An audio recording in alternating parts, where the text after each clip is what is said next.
to my channel. Kami dari kelompok 3 akan menjelaskan mengenai investasi dan mekanisme pasar modal syariah di Indonesia. Sebelumnya, kami dari jurusan akuntansi syariah. Perkenalkan, nama saya Dwi Ayu Lestari dan rekan saya yang bernama. Perkenalkan, nama saya Lara Sulantika. Sebelum tonton video ini, jangan lupa ya, like, comment, and subscribe ya teman-teman.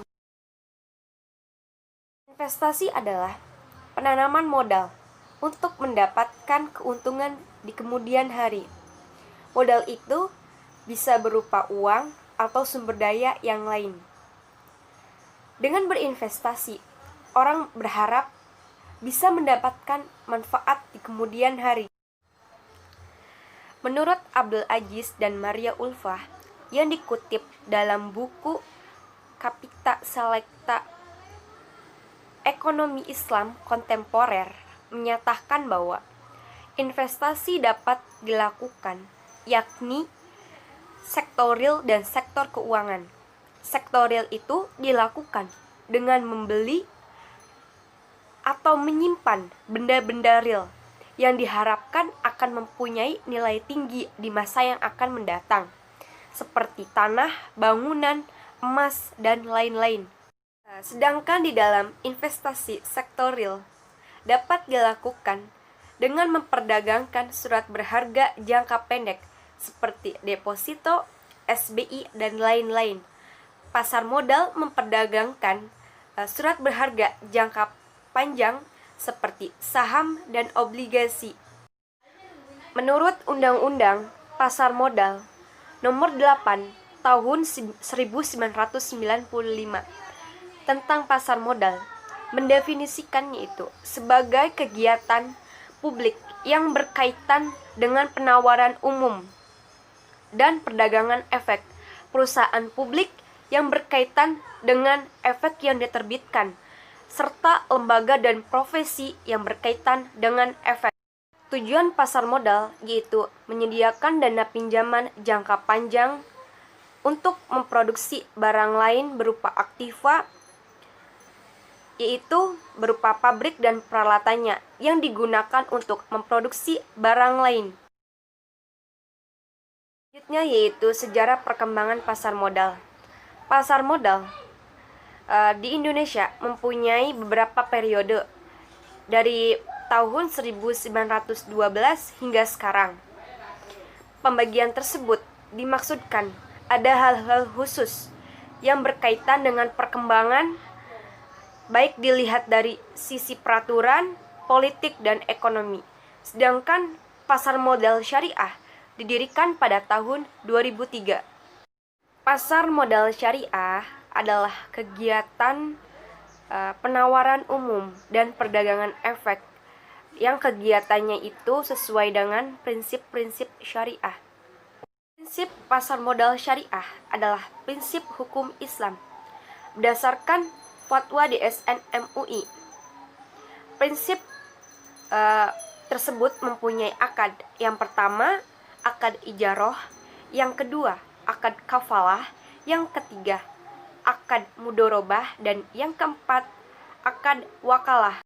Di dalam pasar modal syariah terdapat aktivitas yang diharamkan seperti goror, riba, pornografi, dan lain-lain. Secara umum, bagi negara-negara yang berkembang, pasar modal memiliki beberapa manfaat, antara lain pertama yaitu meningkatkan kapitalisasi pasar dan aktivitas perdagangan. Yang kedua yaitu meningkatkan partisipasi pemodal asing dan pasar domestik. Yang ketiga yaitu meningkatkan akses ke pasar internasional. Yang keempat yaitu pasar modal merupakan wahana penghimpunan dana pembiayaan usaha. Yang kelima yaitu pasar modal membantu meningkatkan aktivitas ekonomi nasional. Yang keenam yaitu pasar modal merupakan media penghubung para investor. Yang ketujuh yaitu sebagai alternatif investasi saat pasar modal bagi emiten. Manfaat tersebut antara lain, yang pertama, jumlah dana dapat dihimpun berjumlah besar.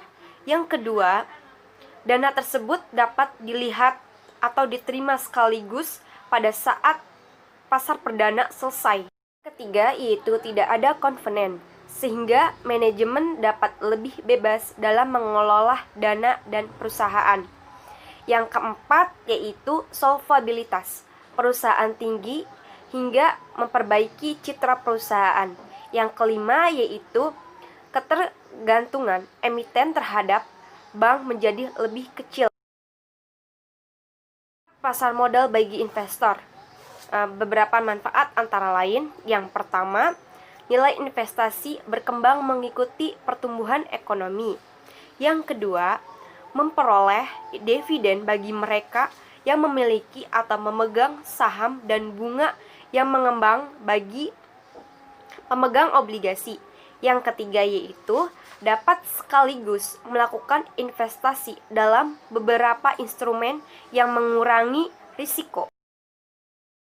Fungsi pasar modal suatu negara memiliki fungsi sebagai berikut. Yang pertama itu sebagai sarana penambahan modal bagi usaha. Yang kedua yaitu sebagai sarana pemerataan pendapatan. Yang ketiga yaitu sebagai sarana peningkatan kapasitas produksi. Yang keempat yaitu sebagai sarana penciptaan tenaga kerja. Yang kelima yaitu sebagai sarana peningkatan pendapatan negara. Dan yang keenam yaitu sebagai indikator perekonomian negara. Selanjutnya yaitu struktur pasar modal Indonesia. Menurut Andri, dalam buku Bank dan Lembaga Keuangan lain, struktur pasar modal Indonesia antara lain, yang pertama yaitu Otoritas Jasa Keuangan. Saat ini, Bapepam LK digantikan oleh Otoritas Jasa Keuangan. Sejak berlakunya Undang-Undang Republik Indonesia Nomor 21 Tahun 2011, terhitung sejak tanggal 31 Desember 2002, industri pasar modal dialihkan di bawah pergantian dan pengawasan OJK. Di bawah ketua OJK tersebut terdapat Kepala Eksekutif Pengawasan Pasar Modal. Yang kedua yaitu Bursa Efek. Pengertian bursa efek yaitu stock exchange adalah suatu sistem yang terorganisasi yang mempertemukan penjual dan pembeli efek yang dilakukan baik secara langsung maupun tidak langsung. Menurut Muhammad Irsan menyatakan bahwa bursa efek adalah tempat atau fasilitas untuk melakukan pembelian dan penjualan efek secara terorganisasi. Bursa efek didirikan untuk tujuan menyelenggarakan perdagangan efek yang secara teratur, wajar, dan efisien, yaitu lembaga clearing dan penjaminan, di mana pihak yang menyelenggarakan jasa clearing dan penjaminan penyelesaian transaksi bursa. Lembaga clearing dan penjaminan didirikan bertujuan untuk menyelenggarakan jasa clearing dan penjaminan penyelesaian transaksi secara efektif, efisien, dan wajar. Keempat, yaitu lembaga penyimpanan dan penyelesaian atau disebut dengan LPP. Nah, dalam lembaga ini di pasar modal dilakukan oleh PT KSEI. Nah, PT KSEI ini adalah lembaga dalam lingkungan pasar modal Indonesia yang menjalankan fungsi sebagai lembaga penyimpanan dan penyelesaian LPP sesuai dengan ketentuan Undang-Undang Nomor 8 Tahun 1995 tentang pasar modal atau UU-PM. Yang kelima yaitu penyelenggara perdagangan surat utang negara di luar bursa efek, di mana pihak yang telah memperoleh izin dari Bapepam untuk menyelenggarakan perdagangan surat utang negara di luar bursa efek dengan surat keputusan Ketua Bapepam nomor Cap garis strip 17 PM garis miring 2003 tanggal 25 Maret 2003. Setelah materi laras selesai, materi selanjutnya akan dijelaskan oleh Dwi Ayuni Lestari. Materi selanjutnya yaitu mengenai instrumen pasar modal syariah. Yang pertama yaitu saham syariah. Apa itu saham syariah? Saham syariah ialah bukti kepemilikan suatu perusahaan yang dimana memenuhi syarat syariah dan tidak termasuk jenis saham yang memiliki hak-hak istimewa. Di dalam saham syariah terdapat prinsip-prinsip. Yang pertama, bersifat musyarakah apabila ditawarkan secara terbuka. Yang kedua, bersifat mudharabah apabila ditawarkan secara publik. Yang ketiga, tidak boleh ada pembeda jenis saham karena resikonya itu ditanggung oleh semua pihak. Nah, yang selanjutnya, prinsip bagi hasil itu berdasarkan atas laba rugi. Nah, selanjutnya, tidak dapat dicairkan kecuali dalam keadaan likuiditasi. Selanjutnya yaitu obligasi syariah, yaitu surat berharga jangka panjang yang dikeluarkan oleh emiten kepada pemegang obligasi, di mana berdasarkan atas prinsip-prinsip syariah. Emiten berkewajiban untuk membayar pendapatan kepada pemegang obligasi berupa bagi hasil, di mana emiten juga membayar dana kembali pada saat jatuh tempo. Obligasi dapat dibagi menjadi dua jenis. Yang pertama, obligasi mudharabah, dan yang kedua, obligasi ijarah. Nah, kalau obligasi mudharabah itu obligasi yang kerjasamanya itu dalam skema bagi hasil. Nah, kalau sedangkan akad ijarah dalam obligasi yaitu obligasi yang berdasarkan atas jual beli dan skemanya itu cost plus atau biasa juga disebut dengan basis yang akadnya memberi fixed return, kayak seperti itu. Nah, yang selanjutnya itu reksadana syariah. Reksadana syariah yaitu beroperasi menurut prinsip-prinsip syariah, baik dalam bentuk akadnya, pengelolaan dananya, dan penggunaan dananya seperti apa. Nah, dalam reksadana juga terdapat saham-saham yang dapat diperjualbelikan dalam syariah. Selanjutnya yaitu waran. Waran yaitu hak untuk membeli saham di mana harga dan waktunya itu telah ditetapkan. Selain itu juga di dalam pasar modal terdapat produk-produk. Yang pertama yaitu saham, yang kedua obligasi, yang ketiga reksadana, yang keempat waran, dan yang kelima reg issue. Di dalam pasar modal, saham dapat dibedakan menjadi dua jenis. Yang pertama, dari segi cara peralihan, saham itu dapat dibedakan menjadi dua, yaitu saham atas nama, dan yang kedua saham atas unjuk. Nah, sedangkan yang kedua, saham dari segi hak tagih dapat dibedakan menjadi tiga, yaitu saham biasa, saham preferen, dan saham treasury. Yang kedua yaitu obligasi. Di dalam pasar modal, obligasi dapat dibedakan menjadi 5 jenis. Yang pertama dari segi peralihan, obligasi dapat dibedakan menjadi dua, yaitu obligasi atas nama, dan yang kedua obligasi atas unjuk. Nah, yang kedua, obligasi dari segi jaminan yang diberikan atau hak klaim, obligasi dapat dibedakan menjadi dua, yaitu obligasi dengan jaminan, dan yang kedua obligasi tanpa jaminan. Selanjutnya, obligasi dapat dibedakan dari penetapan dan pembayaran bunga dan pokok dapat dibedakan menjadi dua, yaitu obligasi dengan bunga tetap, dan yang kedua yaitu obligasi dengan bunga tidak tetap. Selanjutnya, obligasi dari segi penerbit. Obligasi dapat dibedakan menjadi dua, yaitu obligasi yang diterbitkan oleh pemerintah, dan yang kedua obligasi yang diterbitkan oleh swasta. Selanjutnya, dari segi jatuh tempo, obligasi juga dapat dibedakan menjadi tiga.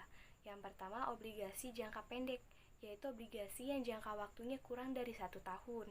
Sedangkan yang kedua, obligasi jangka menengah, yaitu obligasi yang jangka waktunya 1 sampai dengan 5 tahun. Nah, yang terakhir yaitu obligasi yang jangka waktunya panjang, yaitu obligasi yang jangka waktunya lebih dari 5 tahun. Selanjutnya yaitu mekanisme di dalam pasar modal syariah. Yang pertama, transaksi di pasar perdana. Adapun prosedur-prosedur dalam pembelian efek, yang pertama, pembeli efek itu harus menghubungi agen penjual yang ditunjuk oleh underwriter untuk mengisi formulir pemesanan. Dan yang kedua, jika pemesan efek melebihi efek yang ditawarkan, maka langkah selanjutnya adalah masa penjatahan dan pengembalian dana. Dan yang ketiga, Penyerahan efek itu dilakukan setelah adanya penyesuaian antara banyaknya efek yang dipesan dengan efek yang dapat dipenuhi oleh emiten. Selanjutnya, transaksi di dalam pasar sekunder yaitu terdapat prosedur-prosedur antara lain. 1. Transaksi dapat melalui perantara pedagang efek atau biasa disebut juga sebagai broker. Dan yang kedua, transaksi melalui pedagang efek atau biasa disebut juga sebagai dealer. Para pelaku atau pemain di dalam pasar modal, yang pertama yaitu emiten. Emiten yaitu perusahaan yang akan menjual surat-surat berharga. Yang kedua adanya investor. Investor yaitu orang yang akan membeli dan menanamkan modalnya di dalam perusahaan yang melakukan emisi. Selanjutnya, terdapat lembaga-lembaga yang terlibat, antara lain yang pertama lembaga pemerintah dan yang kedua lembaga swasta. Selain itu juga terdapat lembaga-lembaga penunjang. Yang pertama yaitu lembaga penunjang pasar perdana dan yang kedua yaitu lembaga penunjang pasar sekunder. Selanjutnya, adapun risiko dalam berinvestasi di dalam pasar modal. Yang pertama, adanya risiko daya beli, yang kedua risiko bisnis, yang ketiga risiko pasar, dan yang keempat risiko likuiditas. Selanjutnya, adapun tantangan yang berkaitan dengan pasar modal di Indonesia. Yang pertama, masih minimnya investor domestik. Yang kedua, sistem aturan yang masih belum sinkron. Dan yang ketiga, masih banyak emiten gorengan. Yang keempat, jumlah emiten di Bursa Efek Indonesia itu yang memiliki kinerja baik masih relatif sedikit. Dan yang kelima itu produk investasi masih terbatas. Kesimpulan dari pemaparan di atas dapat ditarik kesimpulan bahwa pasar modal itu mempunyai peran yang sangat penting bagi negara dan perekonomian, di mana di dalam pasar modal itu mempertimbangkan tingkat keuntungan berdasarkan atas suku bunga yang relatif tetap, sedangkan di dalam pasar modal syariah berdasarkan atas sistem profit loss sharing yang harus mempertimbangkan kehalalan produk-produknya. Nah, mungkin itu saja yang kelompok kami dapat sampaikan. Kurang lebihnya kami mohon maaf.